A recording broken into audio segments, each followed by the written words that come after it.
Assalamualaikum warahmatullahi wabarakatuh.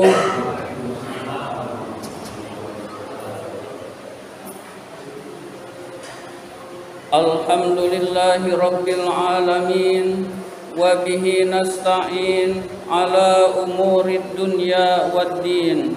Wassalatu wassalamu ala ashrafil anbiya'i wal mursalin Sayyidina wa maulana Muhammadin wa ala alihi wa sahbihi ajma'in, amma ba'du. Pertama dan yang paling utama, puji syukur marilah senantiasa kita panjatkan kehadirat Allah Subhanahu wa ta'ala yang tidak henti-hentinya memberikan nikmat-nikmatnya kepada kita semua. Antara lain yang paling berharga adalah kita diberi nikmat iman dan Islam, sehingga kita dapat melaksanakan perintahnya, yaitu sholat maghrib berjamaah dan dilanjutkan dengan menuntut ilmu. Salawat dan salam semoga Allah limpahkan pada junjungan kita baginda Nabi besar Muhammad sallallahu alaihi wasallam beserta para keluarganya, para sahabatnya, dan kepada kita sebagai pengikut ajarannya. Seperti biasa, marilah kita awali taklim kita dengan bersama-sama membaca surat Al-Fatihah. Ila hadratin Nabi Mustafa Rasulullah sallallahu alaihi wasallam wa ila muallifi hadzal kitab Asy-Syaikh Al-Imam Barakatil Anam Abdullah Ba'lawi Al-Haddad rahimahullah, nafa'anallahu bihi wa bi ulumihi fid dharain amin. Al-Fatihah. A'udzu billahi minasy syaithanir rajim. Bismillahirrahmanirrahim. Alhamdulillahi rabbil alamin, ar-rahmanir rahim, maliki yaumiddin, iyyaka na'budu wa iyyaka nasta'in, ihdinas siratal mustaqim, siratal ladzina an'amta 'alaihim ghairil maghdubi 'alaihim waladdallin. Amin. Dan marilah kita lanjutkan dengan bersolawat kepada Rasulullah sallallahu alaihi wasallam. Mudah-mudahan kita termasuk orang yang mendapatkan syafaat dari beliau pada hari kiamat nanti. Dan mudah-mudahan majlis taklim kita ini senantiasa diberkahi oleh Allah Subhanahu wa ta'ala.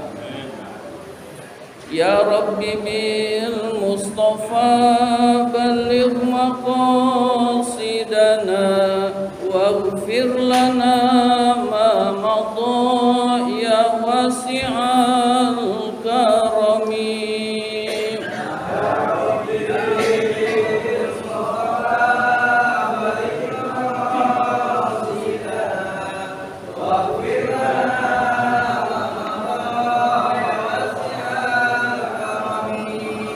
Muhammadun sayyidul kaunaini wa thaqalaini wal fariqaini min urbin wa min ajami.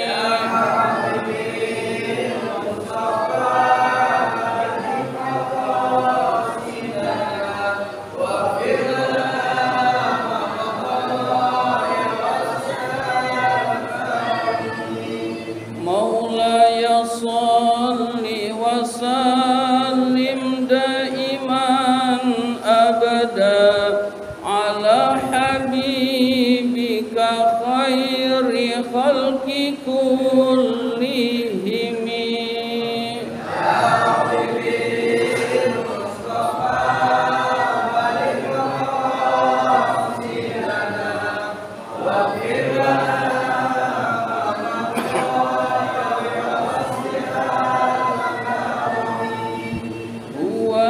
Habibul ladzi turja syafa'atuhu likulli haulim minal ahwali muqtahimi.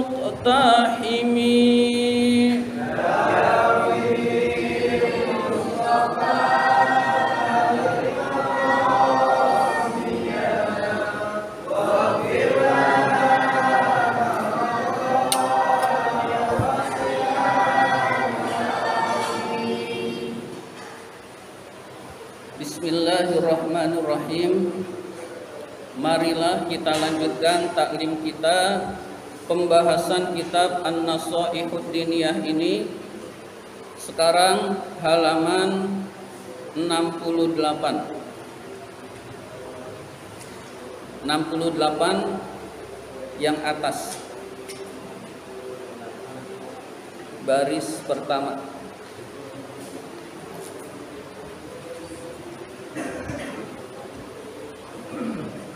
Bismillahirrahmanirrahim. Wa ammal ilmu bi ahkamiz zakati, adapun mengetahui hukum-hukum zakat, ala man la malalahu, bagi orang yang tidak memiliki harta, tajibu alaihi zakatu fihi, yang tidak wajib baginya zakat, fala yajibu, maka tidak wajib mengetahui hukum-hukum zakat kalau orang tersebut dalam keadaan tidak memiliki harta. Jadi orang yang memiliki harta sudah sampai nisab atau anggaplah orang itu orang kaya, maka dia wajib belajar zakat atau wajib mengetahui hukum-hukum yang berkaitan dengan zakat. Namun orang yang tidak memiliki harta tidak wajib mengetahui tata cara pembagian zakat, hadirin sekalian. Wa kadzalika al ilmu bi arkanil haji, begitu juga mengetahui rukun-rukun haji, wa syaraitihi, syarat-syarat haji, fi nafsihi, di dalam diri seseorang, la yajibu ala ghairil mustati'i, maka tidak wajib bagi orang yang tidak mampu untuk pergi haji. Jadi bagi orang yang akan berangkat haji, dia wajib mengetahui ilmu tentang haji. Bagi orang yang belum bisa berangkat atau dia tidak mampu, maka tidak wajib mengetahui syarat dan rukun-rukun haji, hadirin sekalian. Wala alal mustati'i, begitu juga tidak wajib bagi orang yang mampu, hatta yang zima alas safari, sehingga dia sudah melaksanakan berpergian, au ala syuru'i fil haji, atau dia sudah berada di dalam manasik pelaksanaan ibadah haji. Jadi kalau kita masih di tanah air, misalkan hajinya sebulan lagi, masih tidak mengerti ilmu tentang haji, masih boleh. Tetapi ketika hendak berangkat, maka saat itulah dia wajib mengerti hal-hal yang berkenaan dengan haji, hadirin sekalian. Jadi bagi orang yang tidak wajib haji karena tidak mampu, ilmu haji boleh tidak dipelajari. Namun bagi orang yang wajib melaksanakan ibadah haji dan sudah akan berangkat, dia wajib mengerti tentang ilmu haji, hadirin sekalian. Wa ammal ilmu biwujubiz zakati, adapun ilmu mengetahui tentang wajibnya zakat, wal haji, dan haji, ala kulli muslimin, atas setiap orang Islam, fayajibu ilmu dzalika alal jumlati, maka wajib mengetahui ilmu tersebut secara garis besar. Jadi secara garis besar seseorang tahu kalau haji itu diwajibkan, tahu kalau zakat itu diwajibkan. Namun bagi yang tidak mampu berzakat maupun berhaji, hal-hal yang berkaitan dengan syarat dan syarat dan rukun zakat maupun haji dia boleh tidak tahu, hadirin sekalian. Meskipun boleh tidak tahu, mengerti lebih baik daripada tidak mengerti, hadirin sekalian. Jadi kita mengerti ilmu-ilmu yang berkaitan dengan Islam jauh lebih baik manakala kita tidak mengerti. Jadi kesimpulannya, hadirin sekalian, ilmu tentang rukun Islam. Pertama, syahadat. Syahadat itu berarti kesaksian kepada Allah, kesaksian kepada Nabi Muhammad. Itu adanya di dalam ilmu tauhid. Berarti ilmu tauhid wajib kita ketahui, hadirin sekalian. Jadi kita sebagai umat Islam wajib belajar ilmu tauhid sehingga kita tidak salah di dalam mempersepsikan Allah, hadirin sekalian. Kita misalkan lagi sholat membayangkan Allah. Nah, bayangan kita keliru, hadirin sekalian. Misalkan karena kita tidak belajar. Karena Allah itu laisa kamitslihi syai'un. Allah itu tidak sama dengan sesuatu apapun di dunia ini. Jadi kalau kita bayangkan, bayangan kita tentang Allah pasti salah dan Allah tidak seperti itu. Maka Allah nggak boleh dibayangkan, hadirin sekalian. Kalau kita lagi sholat membayangkan bayangan tertentu tentang Allah, maka kita sebenarnya menyembah bayangan tersebut dan bukan menyembah Allah, maka rusaklah sholat kita, hadirin sekalian. Nah, inilah contohnya bahwa kita perlu belajar ilmu tauhid, hadirin sekalian. Sifat 20 wajib kita ketahui. Sifat mustahil bagi Allah wajib kita ketahui. Sifat jaiznya dan seterusnya, hadirin sekalian. Hal-hal yang berkaitan dengan ilmu tauhid kita ketahui, hadirin sekalian. Selanjutnya setelah syahadat adalah sholat, hadirin sekalian. Sholat itu wajib bagi setiap orang muslim yang sudah balik, yang berakal dan tidak gila, hadirin sekalian. Nah, itu wajib, hadirin sekalian. Berarti kita wajib mengetahui hal-hal yang berkaitan dengan sholat, hadirin sekalian.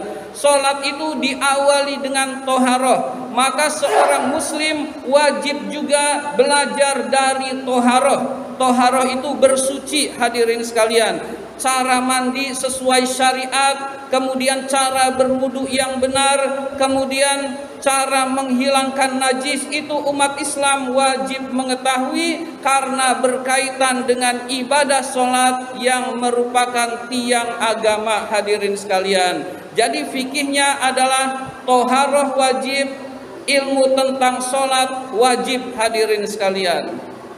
Selanjutnya zakat, kemudian puasa. Puasa juga wajib diketahui, hadirin sekalian, ilmu tentang puasa. Selanjutnya ilmu tentang zakat maupun haji. Kita mengetahui wajibnya zakat, wajibnya haji sudah cukup. Tapi kalau kita orang kaya yang mampu berzakat, kita orang kaya yang diwajibkan oleh Allah berhaji, maka hal-hal yang berkaitan dengan zakat maupun haji harus kita ketahui seluruhnya, hadirin sekalian. Artinya yang diwajibkan oleh agama lalu kita tidak tahu, ketidaktahuannya tidak diterima oleh Allah Subhanahu wa taala, karena umat Islam diwajibkan menuntut ilmu, hadirin sekalian. Jadi enggak semua ilmu wajib, tetapi ilmu yang diwajibkan oleh Allah, tata caranya wajib kita ketahui, hadirin sekalian. Sekarang ini apa-apa serba mudah, hadirin sekalian. Kita ingin mengetahui sesuatu, klik saja, ketik saja yang ingin kita ketahui, misalkan di YouTube, keluar tata caranya, hadirin sekalian. Nah, buat ilmu-ilmu lain boleh, tapi kalau buat ilmu agama, hadirin sekalian, khawatir yang menjelaskan bukan ulama ahlus sunnah wal jamaah, hadirin sekalian. Tata cara sholat kita ketik di YouTube, bisa saja yang keluar bukan dari ulama ahlus sunnah wal jamaah, bisa dari Wahabi, bisa dari Syiah, bisa dari aliran-aliran yang menyimpang hadirin sekalian. Berarti untuk urusan agama ini jangan asal ketik tata caranya di YouTube hadirin sekalian. Bisa saja takutnya keliru hadirin sekalian. Karena yang menguasai internet ini, yang banyak postingan-postingan itu di internet itu urusan agama itu Wahabi hadirin sekalian. Ahlus Sunnah juga ada, tapi tidak sebanding dengan postingan-postingan video maupun keterangan lainnya. Itu Ahlus Sunnah itu ada tetapi tidak terlalu banyak hadirin sekalian. Berarti untuk urusan ini sebaiknya dengan guru hadirin sekalian, atau ulama yang sudah kita kenal lalu ada postingannya di YouTube maupun di internet, itu bisa kita ikuti hadirin sekalian. Misalkan kita kenal Habib Novel, nah kita tahu itu ulama Ahlus Sunnah, maka pakai itu hadirin sekalian. Misalkan kita tahu Buya Yahya, wah itu bisa kita pakai, itu Ahlus Sunnah. Bisa kita pakai keterangan tentang agama maupun sholatnya hadirin sekalian. Ya, dan ulama-ulama lainnya masih banyak hadirin sekalian. Nah, tapi kita harus tetap berhati-hati kalau kita mencari tata cara ibadahnya lewat internet. Harus ulama yang sudah kita kenal terlebih dahulu hadirin sekalian. Misalkan yang sangat populer adalah Ustadz Abdus Somad. Nah itu bisa hadirin sekalian, beliau Ahlus Sunnah wal Jamaah.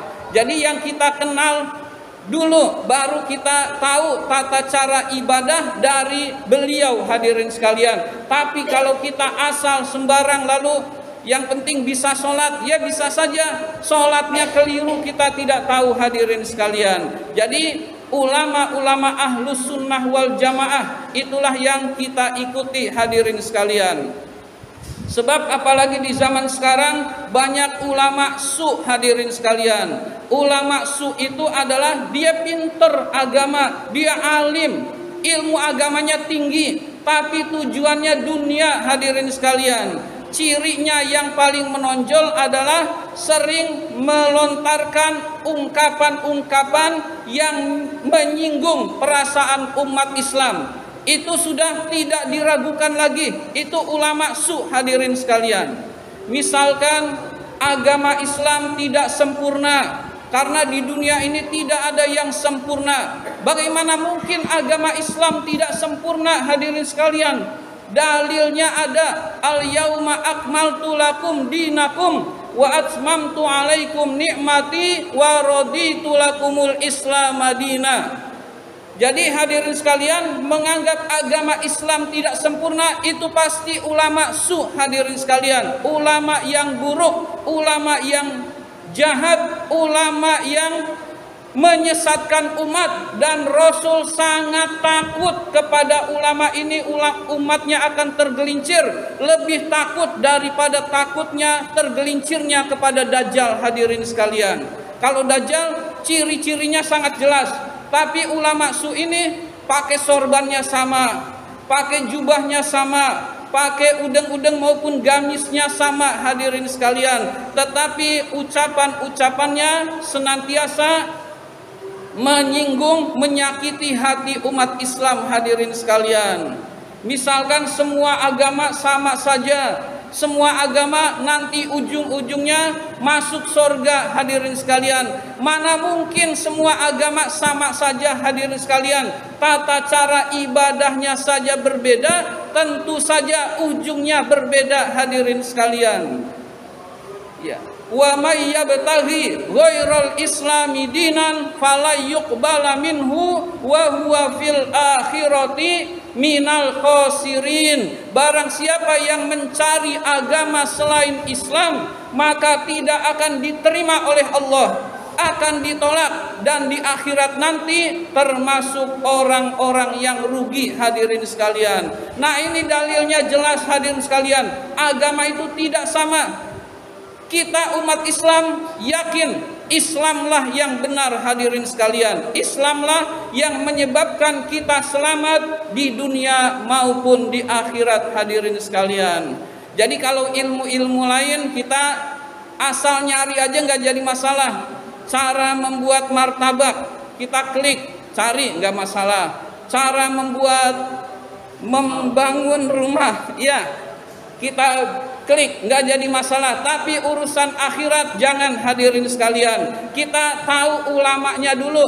Wah, ini channel Habib Novel nih, kita yakin. Nah udah, itu aja yang kita pelajari, hadirin. Oh, ini channel Buya Yahya. Nah itu bisa kita pelajari. Misalkan sebetulnya banyak yang lainnya, hadirin sekalian. Wah, ini keterangan dari channel Ustadz Abdus Somad. Nah itu fikihnya bisa kita ikuti, hadirin sekalian. Jadi jangan asal dalam urusan agama ini, hadirin sekalian.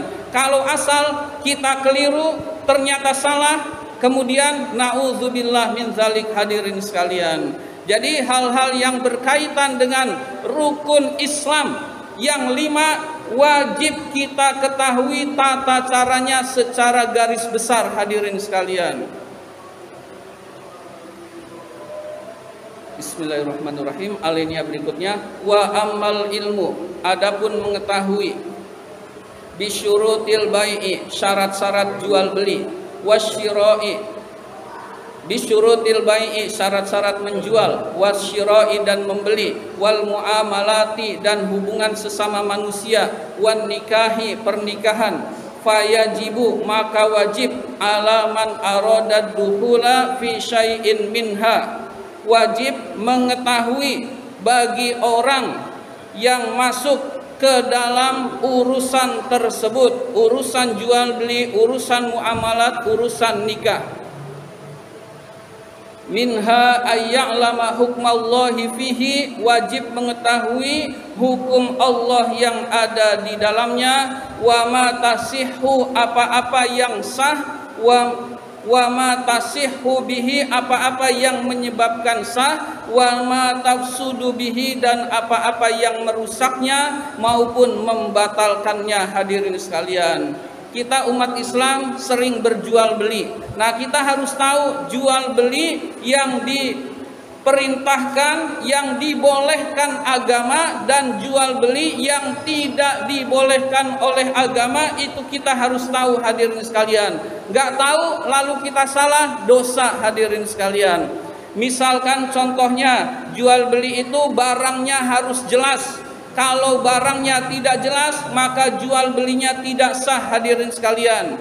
Misalkan saya jual benda yang ada di dalam kotak ini, nah maka itu jual belinya tidak sah, hadirin sekalian.